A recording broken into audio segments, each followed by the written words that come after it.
Menjelang saatnya Tuhan hendak menaikkan Elia ke sorga dalam angin badai, Elia dan Elisa sedang berjalan dari Gilgal. Berkatalah Elia kepada Elisa, "Baiklah, tinggal di sini, sebab Tuhan menyuruh aku ke Betel." Tetapi Elisa menjawab, "Demi Tuhan yang hidup, dan demi hidupmu sendiri, sesungguhnya aku tidak akan meninggalkan engkau." Lalu pergilah mereka ke Betel. Pada waktu itu, keluarlah rombongan nabi yang ada di Betel mendapatkan Elisa.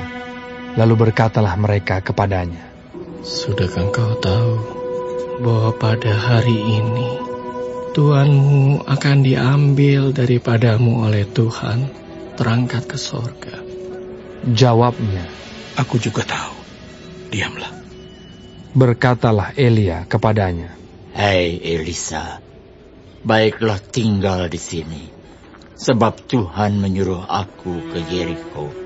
Tetapi jawabnya, "Demi Tuhan yang hidup, dan demi hidupmu sendiri, sesungguhnya aku tidak akan meninggalkan engkau." Lalu sampailah mereka di Yeriko. Pada waktu itu, mendekatlah rombongan nabi yang ada di Yeriko kepada Elisa serta berkata kepadanya, "Sudahkah engkau tahu bahwa pada hari ini Tuhanmu akan diambil daripadamu oleh Tuhan, terangkat ke sorga?" Jawabnya, "Aku juga tahu. Diamlah."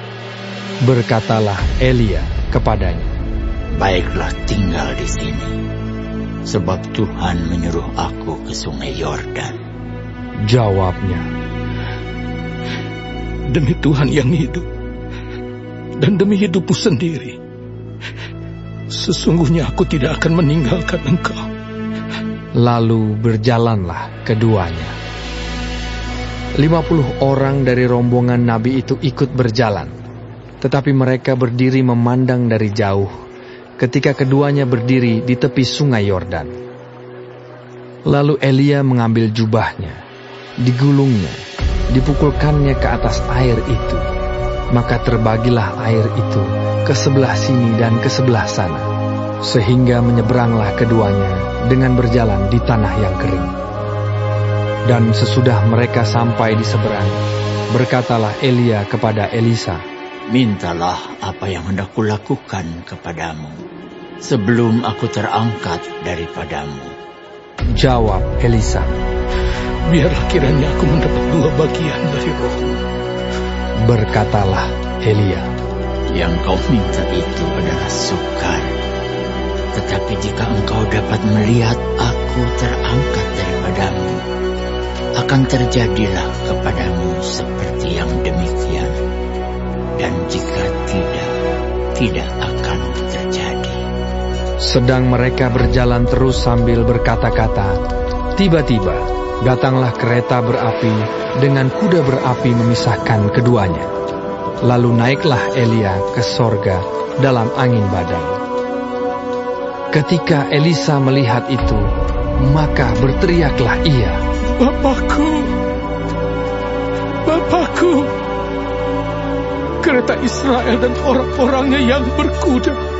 Kemudian tidak dilihatnya lagi, lalu direngkutkannya pakaiannya dan dikoyakkannya menjadi 2 koyakan.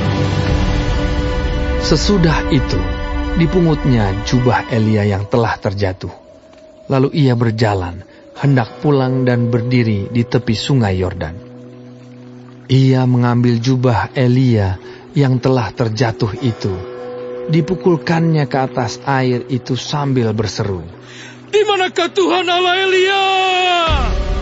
Ia memukul air itu, lalu terbagi ke sebelah sini dan ke sebelah sana, maka menyeberanglah Elisa.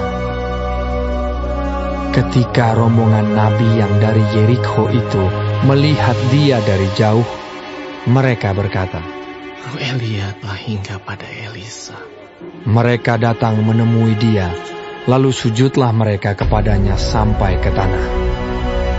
Mereka berkata, "Coba lihat, di antara hamba-hambamu ini ada 50 orang laki-laki, orang-orang tangkas. biar mereka itu pergi mencari Tuhanmu. Jangan-jangan ia diangkat oleh roh Tuhan dan dilemparkannya ke atas salah satu gunung atau ke dalam salah satu lembah. Elisa menjawab, Janganlah suruh pergi. tetapi ketika mereka mendesak-desak dia sampai memalukan, maka berkatalah ia, Suruhlah pergi. mereka menyuruh 50 orang. Orang-orang ini mencari 3 hari lamanya, tetapi tidak bertemu dengan Elia. Ketika mereka kembali kepada Elisa yang masih tinggal di kota Yeriko, berkatalah ia kepada mereka, Bukankah telah kukatakan kepadamu, jangan pergi? berkatalah penduduk kota itu kepada Elisa, Cobalah lihat, letaknya kota ini baik, seperti Tuanku lihat. Tetapi, airnya tidak baik, dan di negeri ini sering ada keguguran bayi. Jawabnya, Ambillah sebuah pinggan baru bagiku, dan taruhlah garam ke dalamnya. maka mereka membawa pinggan itu kepadanya. Kemudian pergilah ia ke mata air mereka dan melemparkan garam itu ke dalamnya, serta berkata, Beginilah firman Tuhan, telah kusehatkan air ini, maka tidak akan terjadi lagi olehnya kematian atau keguguran bayi. Demikianlah air itu menjadi sehat sampai hari ini, sesuai dengan firman yang telah disampaikan Elisa.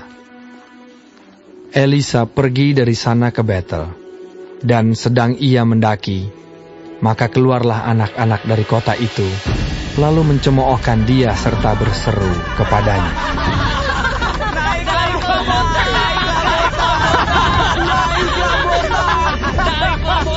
Lalu berpalinglah ia ke belakang, dan ketika ia melihat mereka, dikutuknyalah mereka demi nama Tuhan.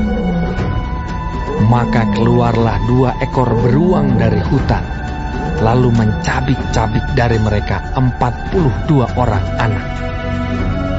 Dari sana pergilah ia ke Gunung Karmel, dan dari sana pula kembalilah ia ke Samaria.